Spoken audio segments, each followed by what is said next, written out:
తెలుగు జాతి ఆత్మ గౌరవం అన్నా, తెలుగు జాతి పౌరుషం అన్నా గుర్తొచ్చే నాయకుడు ఎన్టీ రామారావు గారు. దానికి అనేక కారణాలున్నాయి. మహిళలకు మొదటిసారి ఆస్తి హక్కు ఇచ్చిన ఏకైక నాయకుడు ఎన్టీఆర్. ఈ రోజు ఏ ఆడబిడ్డ అయినా సరే తల్లిదండ్రులు అన్యాయం చేస్తే ధైర్యంగా కోర్టుకెళ్లి ఫైట్ చేసే శక్తి మీకుంది. మీకు ఆస్తి హక్కు ఇచ్చిన వ్యక్తి ఎన్టీఆర్ అని చెప్పి కూడా నేను మీకు తెలియజేస్తున్నా. అంత మునుపు సంక్షేమ కార్యక్రమాలే తెలియవు.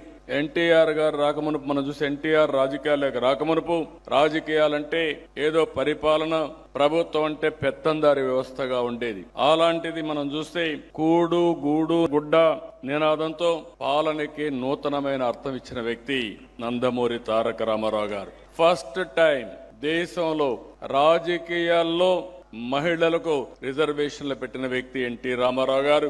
ఆ స్ఫూర్తి ఈ రోజు ఏ స్థాయికి వచ్చిందంటే చట్టసభల్లో కూడా మహిళలకు తొందరలోనే రిజర్వేషన్లు వస్తున్నాయి. దానికి నాంది పలికిన నాయకుడు నందమూరి తారక రామారావు గారని చెప్పి కూడా మీకు తెలియజేస్తున్నా. మండల వ్యవస్థ తీసుకొచ్చి పరిపాలనా వికేంద్రీకరణకు శ్రీకారం చుట్టాడు. స్థానిక సంస్థల్లో ప్రత్యక్ష ఎన్నికలకు శ్రీకారం చుట్టారు. పేదలకు ₹2 కేజీ బియ్యం ప్రవేశపెడితే ఇది ఫుడ్ సెక్యూరిటీగా ఇప్పుడు రూపకల్పన చేసే పరిస్థితికి వచ్చారు. మామూలుగా ఒక ప్రాంతీయ పార్టీ జాతీయ స్థాయిలో ఎప్పుడు కూడా ప్రముఖమైన పాత్ర వహించరు. అలాంటిది మీరు చూస్తే ఎన్టీ రామారావు గారు తెలుగుదేశం పార్టీ పెట్టి ఢిల్లీని గజగజలాడించి అక్కడ పార్టీని ఓడించి నేషనల్ ఫ్రంట్ ను అధికారంలోకి తీసుకొచ్చిన వ్యక్తి ఎన్టీఆర్.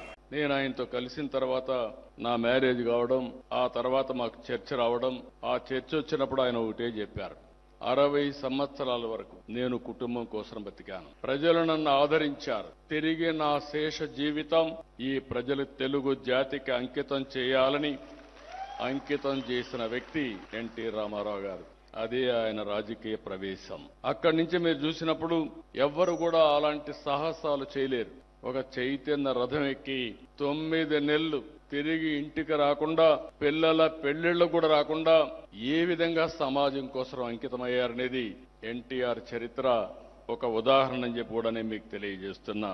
ఇంకో పక్కన మీరు ఒకసారి చూస్తే ఈరోజు 9 నెలల్లో ముఖ్యమంత్రి కావడం, అక్కడి నుంచి ఈ రోజు కూడా ఆయన పెట్టిన పార్టీ శాశ్వతంగా ఉంటుంది.